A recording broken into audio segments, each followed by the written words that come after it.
अवधूत चिंतन श्री गुरुदेव दत्त। मी आत्ता गेल्या दत्त जयंतीच्या आधी 3 दिवसाचे पारायण केले।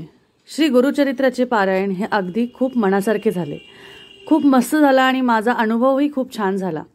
त्यासाठी मी पूजा मांडणी कशी केली आणि शक्यतो बऱ्याच जणांना माहिती नसतं की आपण पूजा मांडणी कशी करावी। सगळेजण आपल्याला सांगतात की गुरुचरित्र वाचावं, 14वा अध्याय वाचावा, 18वा अध्याय वाचावा, गुरुचरित्राचं पारायण करावं, 3 दिवसाचं करावं, 1 दिवसाचं करावं। पण नक्की हे कसं करावं, पूजा विधी काय करावी, कसं मांडायचं, सगळ्या गोष्टी आपल्याला माहिती असायला हव्या। तर त्यासाठी मी तुम्हाला आज मार्गदर्शन करते, कारण मी आज खूप मस्त माझं पारायण झालेलं आहे आणि मी आज खरंच तुमच्याशी हे शेअर करण्यात इच्छित आहो की मी जे पारायण ह्यावेळेस केलं त्यामध्ये मी जी मांडणी केली, ज्यामध्ये मी माझं हे गुरुचरित्राचं पारायण व्यवस्थित केलं आणि त्यामध्ये मला हे एवढं सुख आणि समाधान भेटलं, हे नक्कीच तुम्हालाही छान वाटेल। तुम्ही इथे बघू शकता, मी इथे मांडणी माझी केलेली आहे आणि खूप साध्या सोप्या पद्धतीने मी माझी मांडणी केलेली आहे। माझ्याकडे दत्तगुरूंची मूर्ती होती, पण ती देवाऱ्यात असल्यामुळे मी ती काढली नाही। तर माझ्याकडे स्वामी समर्थांचा फोटो होता, तर तो मी चौरंगावर ठेवला। पण त्यासाठी आधी तुम्ही काय करायला हवं, जो कुठला चौरंग तुम्ही घेणार आहे किंवा कुठला पाठ घेणार आहोत त्याला स्वच्छपणे धुवून घ्या, पुसून घ्या आणि त्यानंतर त्यासाठी त्यावर टाकायला एक लाल रंगाचं वस्त्र घ्या। त्यासाठी तुम्ही कॉटनचं किंवा सुती कुठलंही वस्त्र घेऊ शकता किंवा तुमच्या घरी ब्लाउज पीस असतील ते सुद्धा तुम्ही तिथे वापरू शकता। तुम्ही त्यावर लाल रंगाचं वस्त्र वाहिलं तर तुम्ही त्यावर ते अंथरायचं आणि त्यानंतर चारी बाजूने त्याला पूर्णपणे झाकून घ्यायचं। त्यानंतर तुम्हाला ज्या कुठल्या गोष्टी पूजेसाठी लागणार आहे, जसं की तुम्हाला तांब्या, नारळ, पानं, फुलं, खडीसाखर, धूप, उदबत्ती, सगळ्या गोष्टी तुम्हाला तिथे गोळा करून घ्यायच्या आहेत। या सगळ्याची पूर्वतयारी करणे तेवढेच गरजेचं आहे, कारण त्यावेळेस फार गडबड होते आणि सगळ्या गोष्टी तयार करण्यासाठी आपल्याला तेवढा वेळही लागतो आणि ती गोष्ट व्यवस्थित पार पडावी त्यासाठी आपल्याला ह्या गोष्टी करण्यासाठी खूप मनाची सगळ्या गोष्टींची तयारीही भरपूर लागते। आता तुम्ही म्हणाल की ह्या पूजेमध्ये असं विशेष काय मांडण्याचं आहे, तर विशेष यासाठी की आपल्याला गुरुचरित्राचं पारायण वाचायचं आहे, त्यासाठी आपल्याला एक कळस मांडायचा आहे। त्या कळसावर 5 पानं घ्यायची आहेत, एक नारळ घ्यायचा आहे, तो नारळ आपला दत्तदेवांसाठी तो नारळ तिथे स्थापित करायचा आहे। त्या 5 पानांवर नारळ तुम्ही व्यवस्थित स्थापन करा, त्यावर एक फूल ठेवा। त्यानंतर त्या शेजारी तुमच्याकडे अजून एक तांब्या असेल तर तांब्या किंवा फुलपात्र असेल तर फुलपात्र घ्या, त्यामध्ये सुद्धा पाणी घ्या। त्यावर बारीक छोटं तामण ठेवा, त्या तामणावर सुपारीची तुम्हाला स्थापना करायची आहे। सुपारी म्हणजे आपले दत्त भगवान, तुमच्याकडे मूर्ती असेल किंवा नसेल तर मूर्ती ठेवा अथवा तुम्ही सुपारी ठेवली तरीही चालेल। म्हणजेच तुम्ही दत्तदेवांची तिथे स्थापना करताय, त्यावर तांदळाची रास टाका आणि त्यावर पैसा आणि सुपारी ठेवलं की तुमच्या त्याची स्थापना होऊन जाईल। त्याला फुलांनी सजवा आणि त्यानंतर त्यावर हळदी कुंकू वाहा। जसं मी सांगितलं, तुमच्याकडे दत्तदेवांचा फोटो असेल तर फोटो ठेवा, स्वामी समर्थ महाराजांचा फोटो असेल तो ठेवा आणि त्यानंतर त्यासमोर तुम्हाला त्याचा विडा मांडायचा आहे। 2 पानं घ्यायची आहेत, त्यावर खोबरं, हळकुंड, सुपारी, बदाम, एक पैसा आणि फुलं अशी तुम्हाला त्यावर मांडायचं आहे। दत्तगुरूंना खडीसाखर नक्कीच ठेवायची आहे, एका वाटीत खडीसाखर नक्कीच ठेवा। त्यानंतर तुम्ही कुठले फळ आणले असतील तर ते फळ तुम्ही तिथे ठेवा। त्यानंतर सर्वात महत्त्वाचं की एक उदबत्ती तुम्ही रोज लावणार आहात, वाचताना तुम्ही उदबत्ती धूप करणार आहात, त्यासाठी एक व्यवस्थित असलेलं जे उदबत्तीचं पात्र असतं ते तिथं ठेवा। त्यांनी तुमच्या पारायणाच्या वेळेस जे काही तिथं ते उदबत्तीचं जमा होणार आहे ते त्यावर राहील आणि ते तुम्ही नंतर एका डबीत बांधून ठेवू शकता। म्हणजे तुम्हाला कधीही इच्छा असेल, कधी तुम्हाला गरज असेल तर तुम्ही त्याला अंगारा म्हणून वापरू शकता आणि ते खूप फलदायी असतं।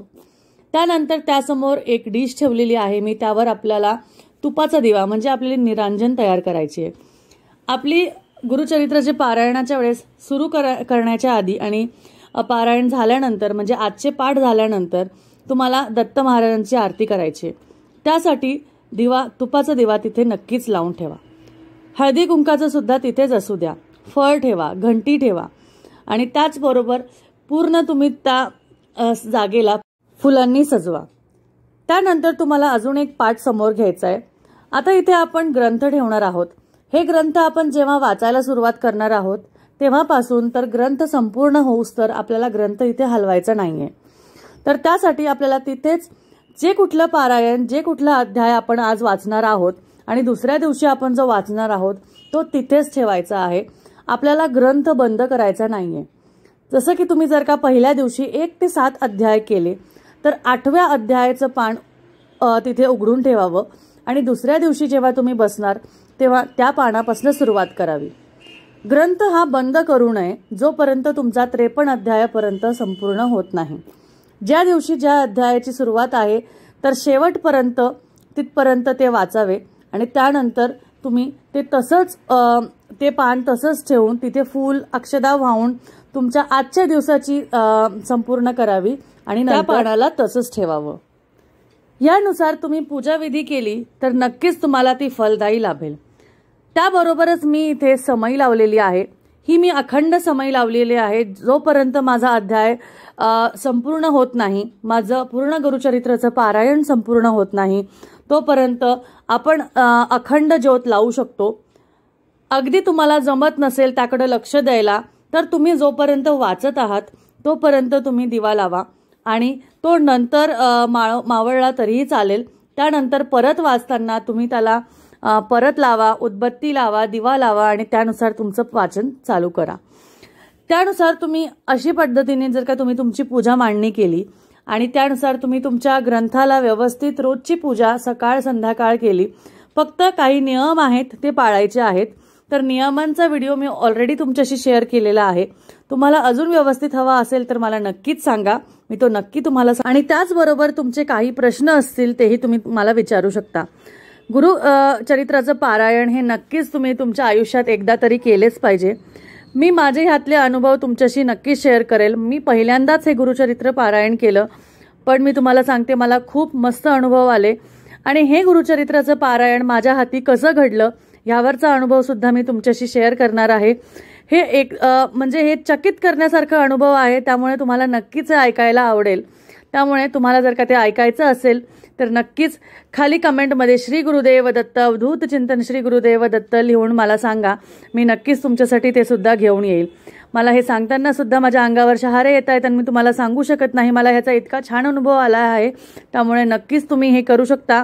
अगदी साधं सोपं आहे, कुठल्याच प्रकारची अडचण आपल्याला ह्यात येत नाही आणि दत्त महाराज आपल्याकडनं हे अगदी सोप्या पद्धतीने करून घेतात।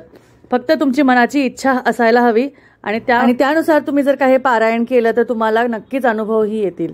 त्यामुळे तुम्ही नक्कीच तुमच्या आयुष्यात एकदा तरी गुरुचरित्राचं पारायण करा।